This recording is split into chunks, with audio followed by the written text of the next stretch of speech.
이 동일한 사건을 가지고 우리가 어떻게 보면 장시간 묵상을 하고 있습니다. 그런데 마음이 편치 않습니다. 불편하고 어떤 땐 조금 짜증이 나기도 하는 말씀이지요. 하나님의 말씀 앞에 여전히 순종하지 못하는 사람들의 모습이 너무나도 극명하게 드러나고 있기 때문입니다. 특별히 오늘 저희가 다루어야 할 말씀은 또 하나의 중요한 주제가 될 수 있지요. 기도의 답을 미리 정해놓고 기도하는 사람들. 기도의 답을 미리 정해놓습니다. 그리고 그 기도가 이루어지기를 구하는 사람들이 있다는 것이죠. 오늘 본문의 주인공은 누구입니까? 예레미야도 아니고 하나님도 아닙니다. 오늘의 주인공은 바로 요하난이라는 사람이지요. 그가 하나님의 편에 서는 것처럼 보였습니다. 그래서 하나님의 편을 드는 것처럼 보였고 하나님과 대적하는 사람을 물리치는 그런 역할을 감당함을 통해 그가 하나님 앞에 어떻게 영광을 돌릴까, 그런 참 궁금함이 있었는데 그도 역시 하나님 앞에 하나님의 말씀을 순종하지 못하는 사람이 되고 만다는 것이죠. 여러분, 그 요하난이라는 사람이 하나님 앞에 감사하지 않고 애굽으로 피신할 생각을 합니다. 어떤 부분이 또 생각이 나냐면 광야에서 그들이 큰 어려움을 당하니까 애굽으로 돌아가기를 구합니다. 자기들이 노예 생활했던 그곳이 그래도 그것이 좋았다는 것입니다.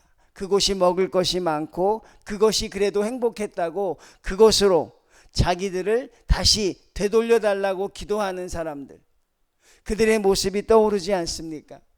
애굽에 가면 전쟁도 없고 애굽에 가면 나팔 소리도 없고 애굽에 가면 모든 것이 행복하고 평안할 것이니 그쪽으로 보내달라고 말하고 있어요.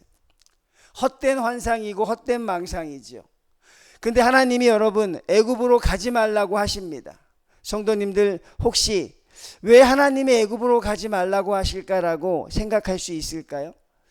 왜 애굽도 사람이 사는 데인데 하나님이 왜 애굽으로 가지 말라고 하셨을까? 여러분, 그렇게 생각하고 있다면 우리가 또 신앙적으로 참 무너진 부분이 있다는 것이죠.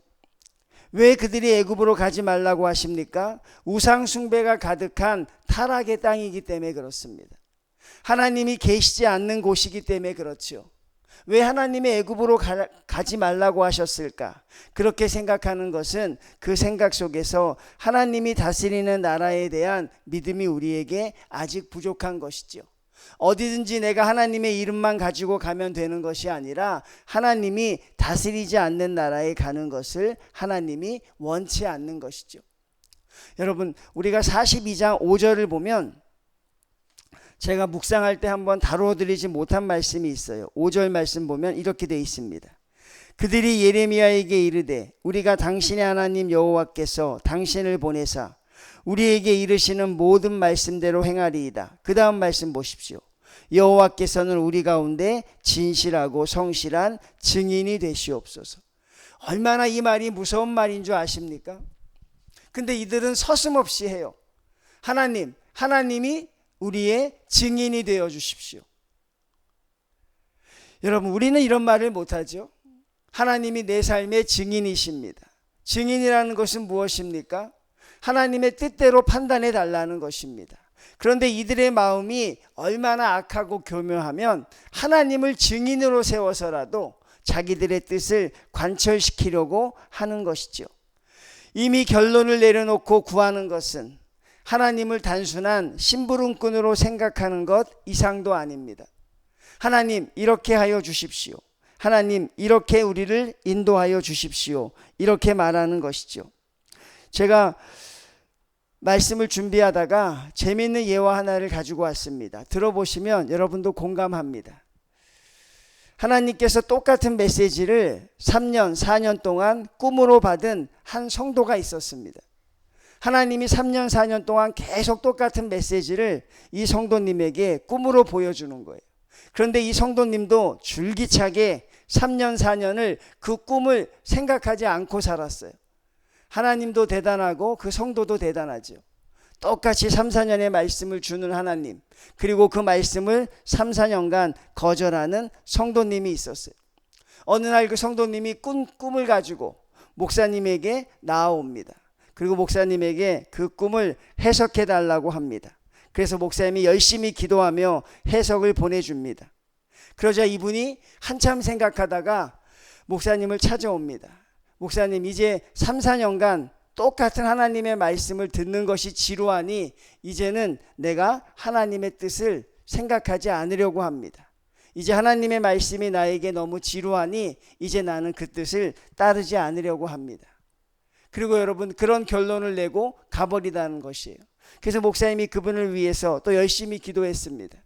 제가 다른 것은 모르지만, 성도님이 그 어떤 꿈을 꾸었는지 모르지만 지금의 모습을 보면 성도님의 앞길은 알 수 있을 것 같습니다. 이러고 그 이야기가 마무리되었다는 것이죠. 하나님의 말씀 앞에 우리가 기도를 하지만 여러분, 기도의 답을 정해놓으면 안 되는 것이죠.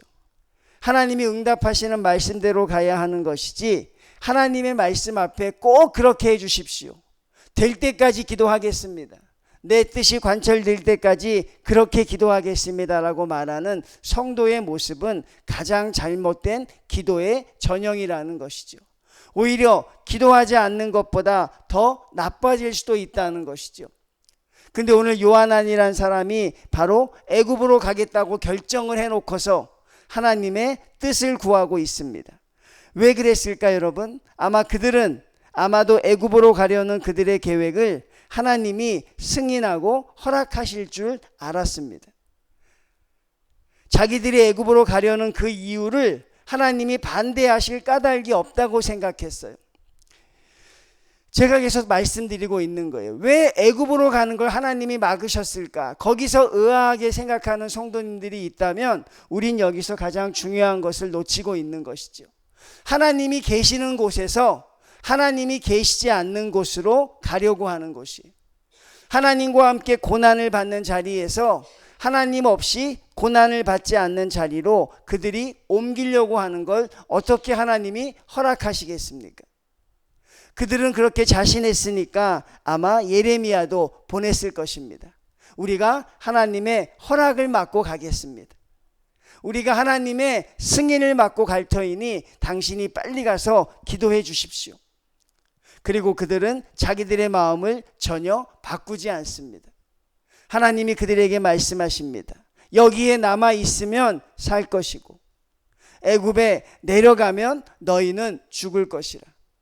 여기에 남아 있으면 살 것이고 애굽으로 내려가면 너희는 죽을 것이다. 기근과 전염병에 죽을 것이고 칼에 죽을 것이고 전 세계에 너희가 조롱거리가 될 것이라고 하나님이 말씀하십니다. 그리고 이들은 어떤 선택을 내리게 될지 우리는 또한 말씀을 통해 알아가는 것이죠. 사랑하는 성도님들, 어떻게 우리가 주님 앞에 살아가면서 우리가 해답을 알 수 있겠습니까? 어떻게 그 해답대로 우리가 살아가기를 원할 수 있겠습니까? 하나님의 말씀 앞에서 여전히 이 세상에 얄팍한 계산기를 두드리는 사람들이 있어요. 하나님의 말씀 앞에서 나의 유리함과 불리함을 따지는 사람들이 있습니다. 그리고 그렇게 살아가는 성도들, 바로 그런 삶 속에 길들여져 가는 사람이 있어요. 그렇게 생각하는 방식에 익숙해져 가고 있습니다. 하나님의 말씀을 중심으로 해서 여전히 나에게 유리하고 불리한 말씀들을 생각하는데 이제는 말씀 앞에 돌이킬 수 없을 만큼 세상에 길들여져 버리는 사람들, 바로 그 사람들이 이스라엘 백성입니다. 얼마 전에 예루살렘 성이 멸망했어요. 그들이 눈으로 똑똑히 보았습니다. 하나님의 말씀을 순종하지 않는 자들이 어떻게 무너지는지, 그 결과가 얼마나 처참한지 바로 전에 목격했죠. 그리고 아마 피눈물을 흘렸을 것입니다. 자기의 가족들도 죽었을 것이고 자기의 집들도 다 황폐했을 것이고 자기가 다스리는 왕이 어떻게 되었는지, 그리고 하나님께 대적했던 사람들이 어떤 모습을 보였는지 뚝뚝히 보고 똑똑히 그들이 그것을 깨달았음에도 불구하고 얼마 지나지 않아서 결국 애굽으로 가더라는 것이죠. 절체절명의 정말 고질병이죠. 고쳐지지 못하는 것이죠. 하나님의 말씀을 순종하기가 그렇게 어려울까? 하나님의 말씀을 따르기가 이렇게 어려울까? 우리가 다시 한번 생각하게 되는 하나의 대목이 되는 것이죠. 성도님들, 하나님 앞에 기도하는 것, 하나님 앞에 구하는 것, 그것 이상으로 소중한 것은 하나님의 말씀 앞에 순종할 수 있는 것입니다. 그것이 나에게 맞지 않더라도 그 순종을 할 수 있어야 합니다. 주여, 하나님의 뜻대로 순종하겠습니다 말할 수 있는 성도들이 되셔야 한다는 것이죠. 여러분의 삶 속에서 아직 하나님의 진노가 임하지 않았습니다. 우리의 삶 속에서 아직 하나님이 우리를 묵인하실 때가 있어요. 우리가 이렇게 살아가는 걸 하나님이 지켜보실 때가 있어요. 그때가 돌이킬 때입니다.